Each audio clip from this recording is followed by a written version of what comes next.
J'ai fait l'acquisition en 1995 d'une maison sur la rue Charles-Henri Hébert.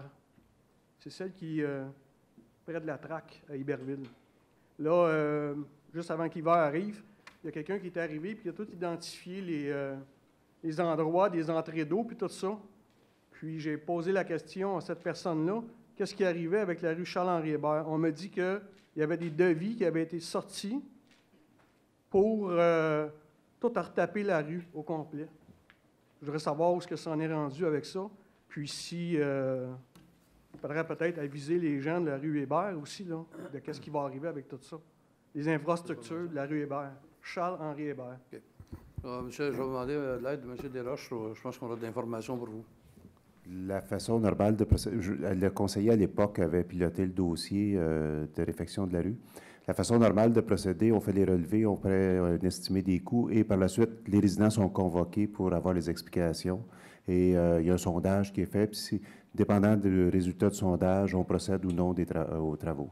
Fait que je n'ai pas l'échéancier exact là, au moment où on se parle, mais si vous me laissez vos coordonnées, on pourrait vous communiquer avec vous, puis vous informer. Mais la procédure normale, les citoyens sont informés, convoqués, puis informés des travaux. OK. Là, plusieurs années, je crois que c'était dans les années 2000, on voulait nous refiler une facture à tous les résidents de la rue Hébert, parce que je crois qu'il y a une rue avant, là, qu'il y a eu un nouveau développement. Puis là, il y avait l'intention, tout le monde avait refusé dans ces années-là. C'est ça. Fait que c'est le même principe. Les citoyens sont convoqués à une rencontre. On a normalement un estimé des coûts, sont informés de l'estimé des coûts par propriété. Fait que les gens peuvent se prononcer là, sur quelque chose de connu. OK. Puis moi, j'avais représenté ma rue au complet. J'avais passé du porte à porte. Puis, est-ce que je peux procéder de la même manière? Bien, tout le monde... Pour représenter la majorité des gens de la rue. Probablement avec une procuration.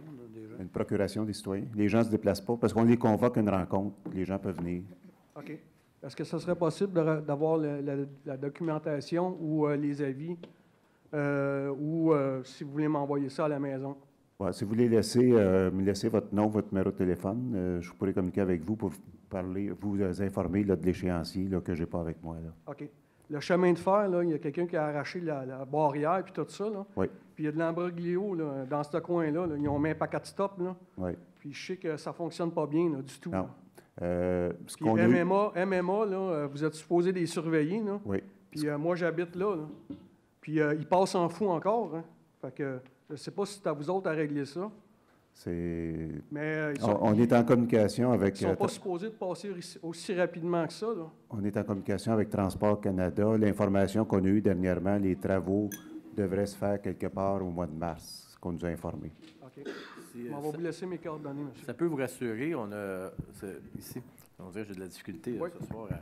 Ça peut vous rassurer pour ce qui est du train, on en a parlé, on a eu une rencontre avec l'UMQ.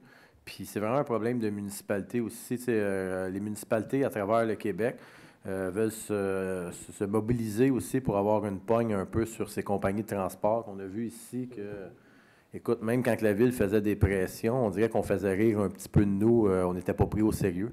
Mais là, le problème a été vraiment amené au niveau des municipalités du Québec pour qu'on vienne avoir une pogne, puis que quand ça arrive des choses comme la barrière qui ne fonctionne pas, mais que ça ne prenne pas 8 mois à réparer non plus. Là. Oui, parce que là, c'est rendu une trappe à tickets. Là. Parce que les gens qui s'en viennent de la 9e avenue, là, ils ne voient pas le stop qui est là, au coin. Là. Mais il n'y a pas beaucoup de tickets qui se donnent là, par contre.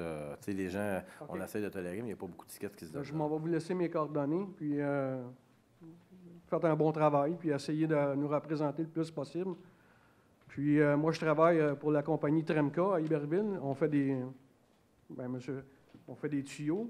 J'espère que vous allez nous encourager. Au lieu d'encourager